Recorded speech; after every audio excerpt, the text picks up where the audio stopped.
So I didn't know much about Bullet Train before I saw it. The trailers didn't seem to know what angle to take with the movie, and I'm not surprised. About all I got from them was Brad Pitt's an assassin on a train and he's trying to get a briefcase. But there's so much more going on here than that. And even after seeing this thing, I would still have a tough time describing it. Bullet Train feels like a movie that came into being because the filmmakers wanted to make a quirky, comedic version of John Wick and just happened to be watching Pulp Fiction on a continuous loop while they were writing it, but that doesn't have to be a deal breaker as long as you don't mind it being an inferior version of both those things. You can definitely see what their influences were. The director worked on John Wick, also Deadpool 2, Atomic Blonde, stuff like that. So there's a bunch of those wacky fight scenes with lots of inventive choreography, not the gun fu type stuff, but there are a lot of things that are reminiscent of that. It's not as good or intense or brutal as something you'd see in those other films, but that's because this isn't really an action movie. That's why I mentioned Pulp Fiction, because this really reminded me of that too, in the sense that you've got all these different kooky characters, and everybody has their own plot going on, but every story ends up tying together in ways that you might not see coming. And these people are a little eccentric, with a lot of quirky dialogue, not as good as Tarantino could write it, but it feels like someone trying to ape that style, and not 100% succeeding or anything, but not doing as poorly at it as I've seen other movies do either. And Brad Pitt being in the movie when he worked with Tarantino previously contributes to that somewhat. The story isn't really about him technically, and I wouldn't say he develops all that much, but he's the closest thing to a main character it has. He's this assassin that kind of had an existential crisis and doesn't really want to hurt people anymore, so he's just taking snatch and grab jobs now that don't involve him needing a gun. It's kind of like if we picked up with Jules after he walked out of the restaurant, except it's played a lot less seriously. Brad Pitt does fine. His comedic timing is pretty good, though I wouldn't say there are many laughs to be had here, but that's because the movie is going for more offbeat irreverence than straight up comedy. So it's funny, but not ha-ha funny. Like I said, it's a tough movie to describe. Basically, there's this briefcase on a train that Brad Pitt and a bunch of other contract killers want because of spoilers, but there's also a bunch of other characters who are on the train for other reasons, and then there's also additional characters who are on the train for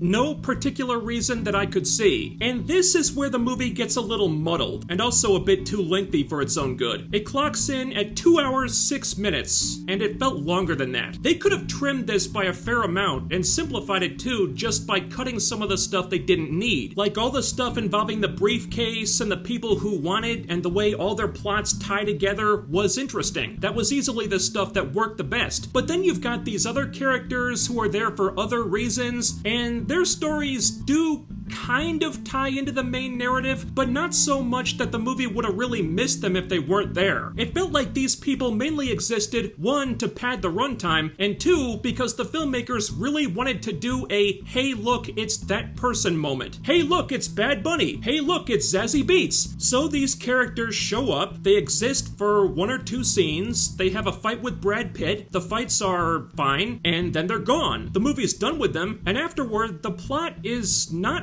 really affected all that much. Maybe it is a little bit, but not so much that it couldn't have been accounted for with a quick rewrite, so you're kind of left wondering, did we really need this? And then you've got the characters who are there for no reason. And they don't take up any time really, but them being there is just weird because they literally only exist for the cameo. Hey look, it's Masayoka. Hey look, it's Ryan Reynolds. Karen Fukuhara from The Boys shows up, and I figured, well, they must have cast her for some reason. Maybe she'll be an assassin working undercover or something, but that scene of her in the trailer, that's her entire role. She hands Brad Pitt a bottle of water, and then she's just gone. They got all these recognizable actors to play these weird bit parts that don't add up to anything, so they don't bloat the runtime at all, but them being there is just confusing, and I would argue a little distracting too. I think if you got rid of some of the cameos and ancillary characters, you could have cut this thing down to about an hour 45 minutes, and it would have been a very breezy watch, because then it's just focusing on the plot with the briefcase, which is where all the best stuff in the movie is anyway. That's where the really engaging characters are. Aaron Taylor Johnson and Brian Tyree Henry are a lot of fun together, and probably even upstage Brad Pitt at times. That's where the best swerves in the movie are. There's this subplot about a Japanese crime family manipulating certain events that I don't want to spoil, but there are a lot of twists and turns in the story. Every time you think you know what's going on, something else happens and throws another monkey wrench in there, and you realize there's still more to come. So much so that when I thought the movie was almost over, turns out there was like another 20 minutes to go because of all this. And when the movie was focusing on that stuff, that's when I was really digging it, because what seemed like a fairly simple story at first actually had a lot of layers to it. Not that the ancillary plots and characters were bad, they weren't. They just felt less necessary than everything else. Something that keeps that stuff engaging, though, is the style the movie is made with. I really appreciate movies that try to be visually interesting, doing unique things with color or location or camera angles, which Bullet Train does a lot of. You'd think a movie that takes place almost entirely on a train would start to feel repetitive pretty quickly, but it doesn't, because they accounted for that. The sets look so colorful and so vibrant, and each car of the train is a little bit different, and there's a bunch of green screen stuff in there too, so even during scenes that might not be super necessary, there's always a lot of cool stuff to look at. More so when they do the fight scenes, which, while they might not be anything incredible, they do have a sense of creativity, where they incorporate certain props or the environment around them to keep things fresh. Mainly we're talking about 2 or 3 people at a time fighting in a train car, and maybe one of them has a knife or a gun, so nothing too crazy, nothing here on the same level as a John Wick or some huge budget Michael Bay flick, but goddamn, you know what? There was something refreshing about a movie that kept its fight scenes small scale and didn't get so carried away with the action that you got numb to it after like 20 minutes. In fact, this was working for me so well that the one really huge action sequence in the movie involving a ton of CG and big stunts and wire work and stuff was the one part that didn't seem to fit, because it's almost like they caved in and tried to Hollywoodize it for a minute there when the rest of the movie wasn't like that.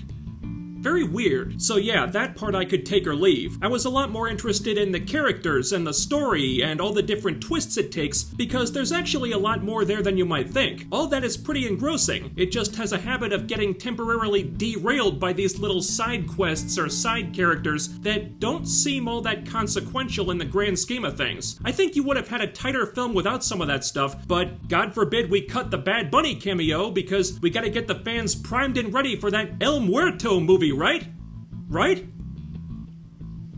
It's kind of a shame that more people aren't talking about Bullet Train, because I like this movie a lot. I don't think it's for everybody. It does drag a little bit at times, and it feels like kind of a secondary version of several other better things, but honestly, it distinguishes itself enough that I stopped caring about that pretty quickly. It's a well-made movie, it's got a lot of cool visuals, some fun performances, a story that has more to it than the trailers would have you believe, and it doesn't try to pummel you to death with politics or agendas like so many other things do these days. It just tries to be a fun movie, and it succeeded as far as I'm concerned. When deciding what to review this weekend, I had to choose between driving to the theater to see Bullet Train or staying home to watch Prey on Hulu. I don't regret my choice. So if you're undecided about Bullet Train, I say give it a watch. It might not be your thing, but hell, it's gotta be more engaging than a super strong alien hunter with advanced technology and weapons meeting its match in the form of a 90-pound teenage girl with a bow and arrow. Thanks for watching, everybody. Let me know what you thought about Bullet Train in the comments. While you're here, ding that bell icon and follow my social media to be notified when I upload new stuff. Links to that and to my live streaming channel are down there. And most importantly, don't forget to thumbs up the video, share, subscribe, and make sure you're still subscribed, because what really deserves to be caught in the middle of a bunch of contract killers and have its corpse unceremoniously dumped into a super cramped train bathroom is the YouTube algorithm.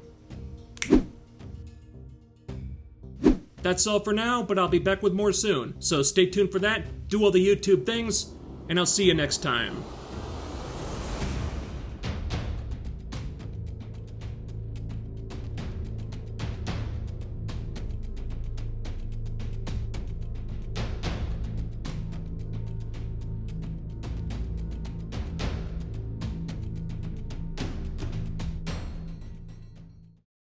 If you hear a noise in the background, that's my fan over there. Sorry, but I'm not turning it off. It is hot as balls right now.